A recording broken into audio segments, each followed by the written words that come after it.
Llevamos de enero hasta el 19 de mayo, es decir, hasta el día del día lunes de esta semana, 332 homicidios. De esa cantidad, el 70% estima las autoridades judiciales, es el 70% son por sicariato. Hay 36 casos de trata de personas identificados por la CONAD, la coalición de trata de personas. Ahorita les voy a hablar un poquito del proyecto que presentamos sobre ese tema. 19 menores asesinados en este año y robo de vehículos 1823, una pequeña radiografía de los más grandes problemas detectados en Costa Rica. ¿Qué factores explican el problema? Bueno, en Centroamérica, ya lo hemos hablado, es un puente para el comercio, pero el narcotráfico y el crimen organizado también lo están utilizando. El 38% de la niñez en Costa Rica vive en condiciones desfavorables, en vulnerabilidad. El crimen organizado entonces aprovecha eso para reclutar a niños y jóvenes. Y además tenemos que sumar que los procesos judiciales han mostrado serias deficiencias en las cuales, por ejemplo, cuando se detiene a una persona vinculada con cualquier tipo de delito, en muchas ocasiones es dejada libre con algunas medidas cautelares bastante suaves, lo cual ha generado además el descontento de la ciudadanía. Hay una débil gobernanza criminal, el Estado no tiene control de ciertos territorios, hay territorios completamente controlados por las bandas locales narco y algunas de ellas internacionales también, y no tiene capacidad para cuidar las fronteras, lo cual ha sido, dicho sea de paso, una puerta abierta para que muchos narcotraficantes y líderes de crimen organizado o de bandas de crimen organizado hayan entrado a nuestro país a hacer de las suyas. Recién en Costa Rica acabamos de aprobar una reforma constitucional para que los costarricenses que sean requeridos en otros países sean extraditados a esas naciones que los requieren.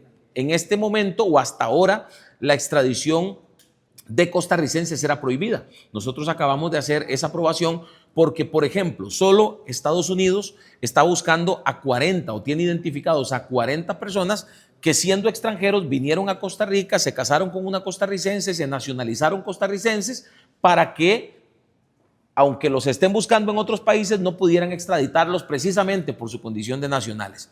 Pasemos ahora a hablar de la trata de personas en Costa Rica.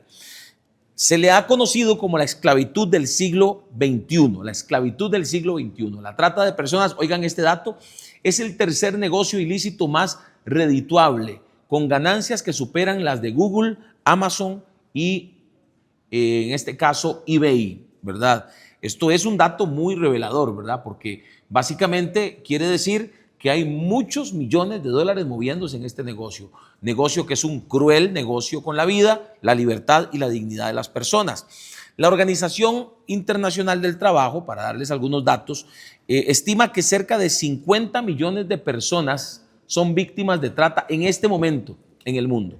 Esto no lo puede también validar don Daniel cuando le corresponda hacer uso de la palabra. 54% de esas personas objeto de trata son mujeres y niñas, el 25% de las personas objeto de trata son niños y el 80% de las víctimas de explotación sexual forzada son mujeres y niñas. Esto, repito, la fuente es la OIT en datos del 2023. ¿Cuáles son los fines de la trata? Bueno, el 57% de las víctimas de trata son utilizadas para fines sexuales, comercio sexual y, ojo, matrimonios forzados también. Según datos de la OIT, precisamente, pero del 2022, 6.3 millones de personas se encuentran en situación de explotación sexual. De ellos, 1.7 millones son menores, es decir, aproximadamente el 25% de todas las personas explotadas sexualmente en el mundo son menores de edad. El 43% de las víctimas de la trata están en los cuadros de abajo que ustedes pueden ver. El 43% de las víctimas de la trata de personas realizan trabajos forzados. El 13% de las víctimas están siendo explotadas en el comercio o están siendo explotadas sexualmente. Y el 44% de las víctimas de trata están en matrimonio forzado. Datos también muy reveladores que implican que esta trata de personas también son, en muchos casos, para condenar de por vida a estas personas a un estilo de vida que evidentemente no era el que soñaban, ¿verdad? Déjenme darle otros datos en relación a las víctimas de trata. El 38% de las víctimas de trata tienen o tienen dependencia de sustancias, de drogas. El 28% son fugitivos, se escaparon de casa, se escaparon de su entorno familiar. El 17% son inmigrantes indocumentados. El 10% experimenta la falta de hogar y el 10% también han estado en cuidado de crianza. Datos que también nos indican la condición de vulnerabilidad y el estilo de vida que terminó convirtiéndose en una facilidad para los delincuentes para atraer a esas personas a la trata de personas, para atraer a estas víctimas a esta explotación sexual comercial, laboral, etcétera, etcétera. Algunos datos más, pero ya de la trata en Costa Rica. En 2023, las autoridades identificaron 38 víctimas de trata, es el dato correcto. 13 de trata con fines sexuales, 11 de trata con fines laborales, 5 de trata sexual y laboral de ambas y 9 de formas no especificadas de trata. 18 mujeres adultas, un hombre y 5 menores de edad están entre las víctimas, 20 son costarricenses, 18 extranjeros y en su mayoría los extranjeros provienen de República Dominicana, Honduras, Nicaragua, Panamá y Venezuela. Se estima que el 70% de los casos de trata no logran ser detectados por las autoridades. En otras palabras, hay un 38%, hay 38 víctimas de trata, pero hay más de 70, casi 80, que no han sido logradas detectar no han sido detectadas, las autoridades no han podido detectarlas. Detonantes de la trata de personas en Costa Rica, bueno, estos son también datos, en este caso, de un estudio que se llama Migraciones, Cambio Social e Identidades del Instituto de Estudios Sociales en Población, IDESPO, de la Universidad Nacional, aquí en Costa Rica. Y lo que dice que estas situaciones que ustedes ven ahí influyen para que se den casos de trata de personas en Costa Rica.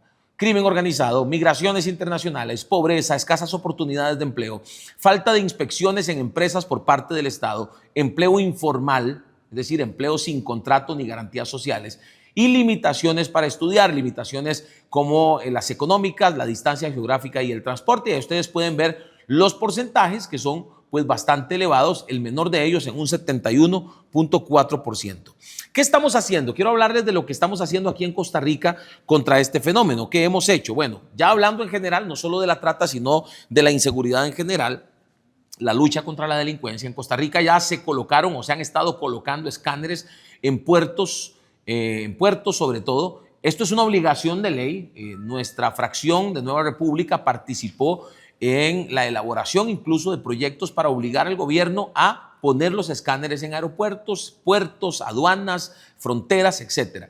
¿Con qué fin? Bueno, con detectar, por supuesto, lo que es la evasión fiscal, atacar la evasión fiscal, pero también atacar, en este caso, el narcotráfico, la entrada de drogas a nuestro país. También se tipificó y se sancionó a través de un proyecto en este periodo legislativo el delito del préstamo gota a gota, que son préstamos informales que además de que les cobran intereses altísimos, pues también viene o implica el cobro a través de la violencia, a través de las amenazas, etcétera, etcétera. Ustedes deben conocerlo también bien.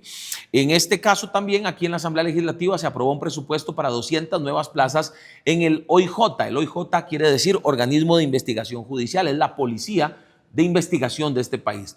9.000 millones de colones representa ese monto que se aprobó, ese presupuesto que se aprobó. También se ha sancionado, estamos avanzando en lo que es la sanción de la introducción y tenencia de celulares, de teléfonos celulares en los centros penales, siendo que se ha detectado que desde los centros penales se han realizado estafas a través de teléfono celular a los que tienen acceso los reos, los privados de libertad, y también no solo estafas, sino también casos de sicariato se han gestado desde las cárceles de nuestro país, lamentablemente.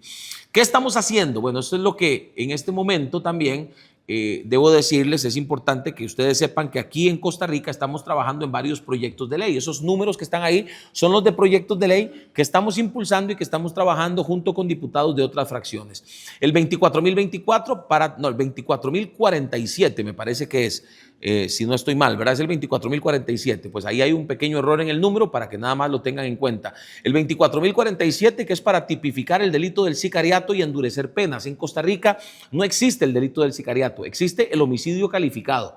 Y el homicidio calificado tiene varias aristas y nosotros creemos que es necesario para que el OIJ, para que la policía, las autoridades judiciales, el Ministerio Público tengan claridad de cuáles realmente son casos de sicariato y poder establecer política criminal contra el sicariato, que ha crecido muchísimo. En Costa Rica se está dando más de un caso diario por sicariato.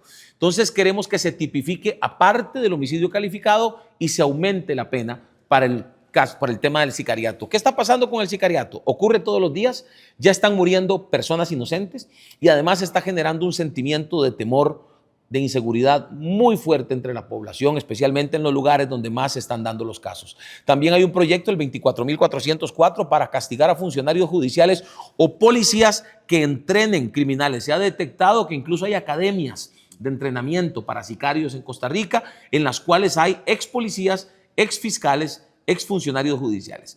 23.871 es el número de otro proyecto que es precisamente el que hemos presentado nosotros para darle un marco jurídico más robusto al combate de la trata de personas. ¿Qué establece este proyecto? No recuerdo si se los mencioné anteriormente, pero lo que el proyecto establece es más penas contra la trata de personas, también fortalecer la CONAD, incluyendo la presencia de organizaciones no gubernamentales junto a las institucionales para que la lucha sea más integral. Las ONGs están haciendo un trabajo de calle que el gobierno no tiene la capacidad instalada para hacer. Entonces se necesita el apoyo y la experiencia de las ONGs, por eso hemos incluido eso en el proyecto. Y finalmente también incentivos para las empresas, especialmente aquellas vinculadas con turismo, que participen en campañas contra la trata de personas, obviamente, especialmente en los lugares cercanos, en los lugares turísticos, que ahí es donde se da mucho el fenómeno de la trata y la explotación sexual comercial. Finalmente, hay dos proyectos de ley, el 24.614 y 615, para establecer el deber del trabajo en las cárceles y habilitar actividades laborales como construcción y manufactura. ¿Qué queremos? Que los reos trabajen, que los reos no vayan ahí después de haber cometido un delito y ser sentenciados, a vivir como si estuvieran en un hotel donde se les da su comida, donde se genera un gasto de más de $1,000, lo voy a poner en dólares para que ustedes hagan su conversión a la moneda guatemalteca, que prácticamente son $1,000 al mes, tal vez un poquito menos, que le cuesta al Estado mantener a cada privado de libertad. De manera que lo que queremos es que a través del trabajo ellos pues paguen su propia manutención e incluso generen ciertas actividades donde, vamos a ver, uniformes de hospitales, mobiliario para escuelas y colegios, incluso, ¿por qué no?, construcción de escuelas y colegios a los que son menos peligrosos y sí se les puede sacar con vigilancia de la cárcel para que trabajen en eso, e incluso, y aquí viene el último tema, para la construcción de una megacárcel. Nosotros hemos dado seguimiento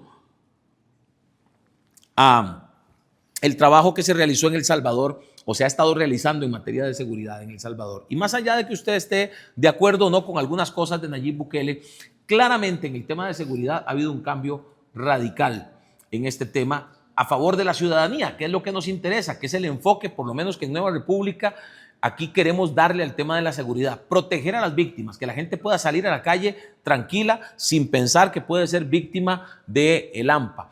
Y por eso, básicamente, hemos planteado, el gobierno lo está haciendo en este momento, pero desde hace ya varios meses, mucho antes de que el gobierno empezara con las gestiones, habíamos hablado de la necesidad de más cárceles o una megacárcel o ampliar las cárceles que ya teníamos. Pero, en fin, tener más espacio para los privados de libertad, porque el hacinamiento carcelario ha sido la principal excusa de las autoridades judiciales para justificar la libertad condicional de sentenciados a prisión. Es decir, no los mandan a la cárcel, sino que los dejan salir con una tobillera electrónica o con medidas cautelares como firmar cada 15 días, con no salir del país, etcétera, etcétera. Y eso ha provocado una indignación general en la población, porque la población quiere ver a los delincuentes en la cárcel, pero los quiere ver en la cárcel pagando sus condenas, trabajando y no viviendo como si estuvieran, repito, en un hotel. ¿Qué beneficios tendría desde nuestra perspectiva una megacárcel? Amplía la capacidad, garantiza el cumplimiento de las penas, mejora las condiciones para la reinserción social y facilita el trabajo en las cárceles. Parte del objetivo de promover el trabajo en las cárceles es que los privados de libertad se preparen para que cuando salgan, para que cuando cumplan su sentencia, salgan a retribuirle a la sociedad, a reintegrarse a la sociedad y no a seguir cometiendo delitos, que me parece que es algo hasta lógico. Todos queremos que si un reo sale de la cárcel, no salga a cometer más delitos, sino que salga a trabajar y salga a ser un hombre o una mujer de bien. De manera que, además, optimiza la gestión penitenciaria, facilita la supervisión y el control, una megacárcel, y causa un efecto disuasorio al garantizar el cumplimiento efectivo de las sentencias. Hoy muchos, vamos a ver, aquí han pasado delincuentes ante las autoridades judiciales que han pasado 70 veces y siguen en libertad, que los han detenido por 50 casos distintos y siguen en libertad. Al existir una megacárcel, creo que todos tendrían claro que hay espacio suficiente como para que vayan a cumplir tras las rejas la consecuencia de sus actos. En resumen, eso es lo que está pasando hoy en Costa Rica desde nuestra perspectiva y esperamos que las experiencias que ustedes nos cuenten hoy también nos ayuden a fortalecer aún más la lucha contra la delincuencia y por la seguridad de nuestro país. Muchas gracias. Muchísimas gracias, señor diputado.